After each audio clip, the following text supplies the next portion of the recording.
we're gonna build our last truss. We're gonna do it first thing in the morning.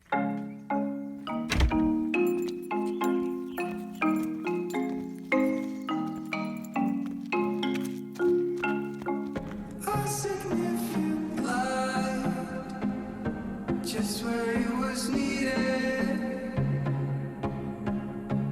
gleaming black as night, cloistered in injustice, dead in the eye of time. Push it down. Someone please step on the board, please. Both of them, yes. Whoa! You got it. I got it now. Go put it in the trash. Good teaching, Lila. Lights will melt, while your face remains the same.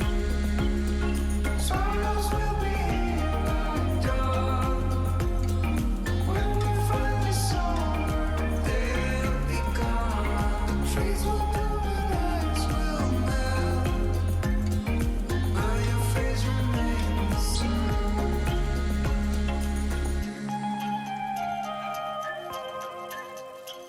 The trees will bloom and lights will melt. All right, so what you doing? So we're fitting together the mortise and tenon of our last truss here. So this is the first time this has been in here, and we just don't know how it goes until it goes.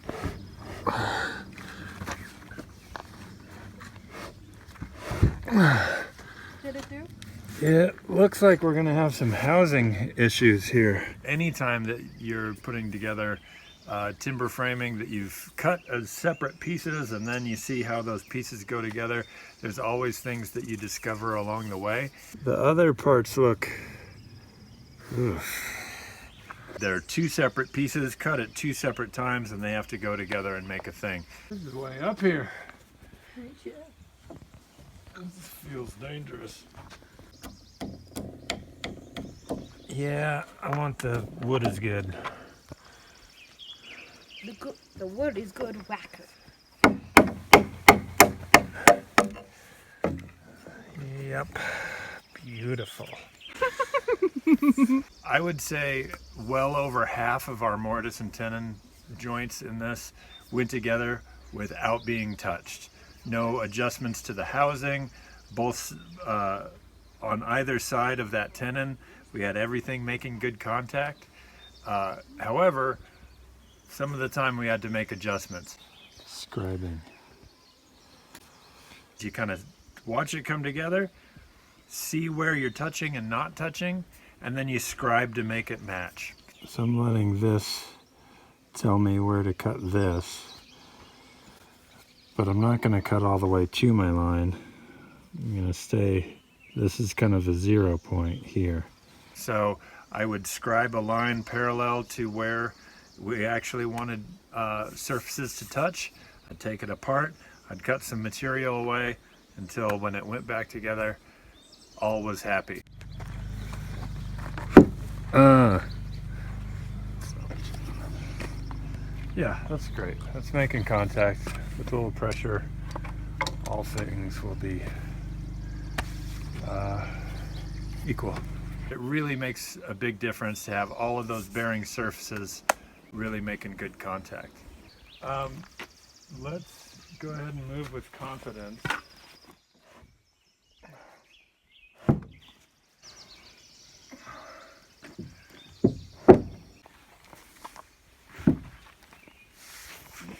So we think we've made the adjustments we need to get all the joinery to fit well.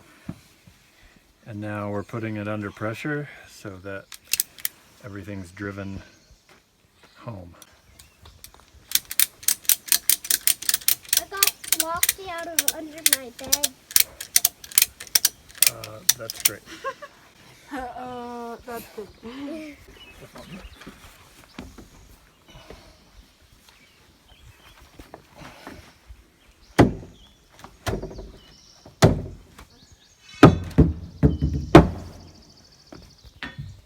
So it all fits okay, and we're adding hardware and pegs and rods and whatnot. I got the mouse lacquer. That's gonna be pretty key there. Sadie, we're gonna make this as tight as we can make it, and then we're gonna drill some holes in it, okay? Okay. Is it going straight up and down? Yeah. Sadie, do you wanna hold this wrench? Yeah. Okay, you hold that, okay? I'm gonna be turning this way. You might have to push on it a little bit, okay? Okay. It's gotta be on that nut. Okay? Yes. This is a bunch. Stuck that washer right in there.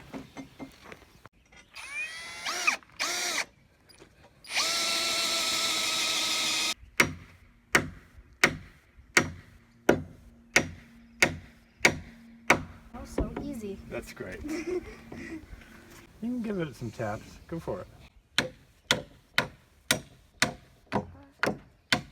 We were able to get all of the kids involved and Esther involved, and it was a big family push each time that we had a truss to put together.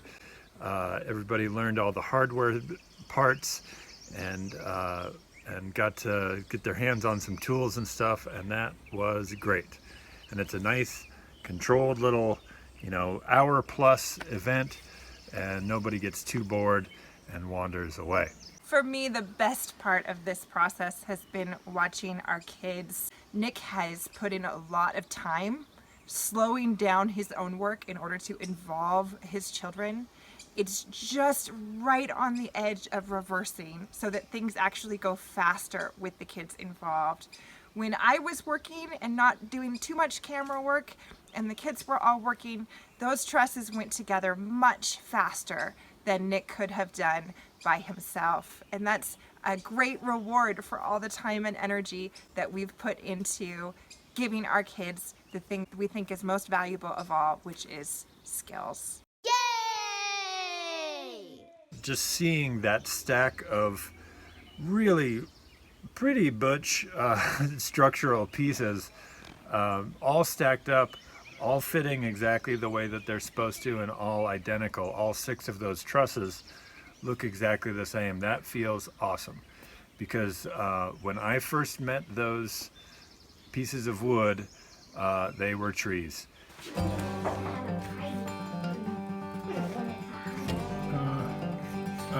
Boom. Symbolic trusses. So right now I'm feeling pretty positive. The list is shrinking. The cool thing is that the big ticket items are off the list. I don't have to touch the heavy timbers again until they go up. I'm always just a little heartbroken by how fast the timber framing goes. I know I've said that before, but it's fun to watch Nick enjoying himself, and it's fun to watch him doing something that he's good at. There's some pleasure that comes with making these things fit together the way he wants them to fit, and it goes by so quickly. It seems like we just started the other day, and here we are telling you that that section of this process is already done. So I'm already dreaming up what his next timber framing project will be. Even if we do have to make it up a little bit, I'm thinking we'll do at least a little bit of timber framing for the treehouse.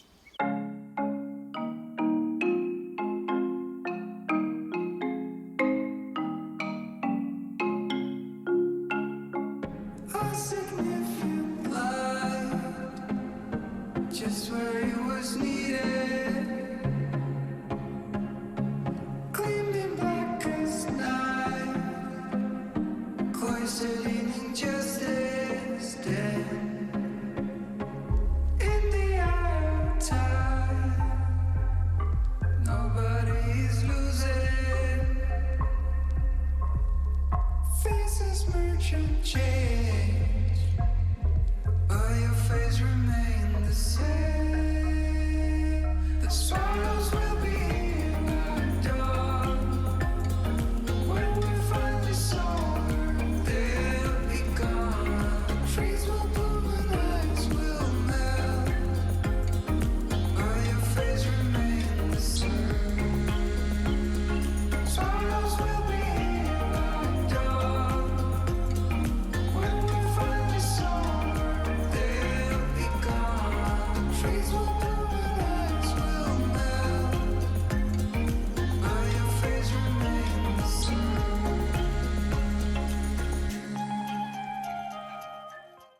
are exactly 10 days away from our raising.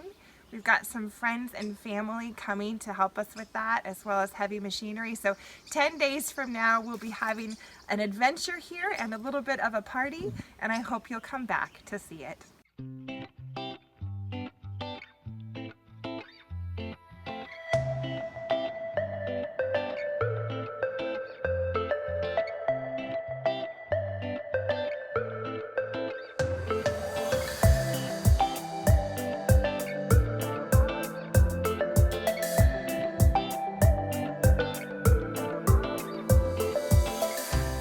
I'm Nick. Thanks for watching.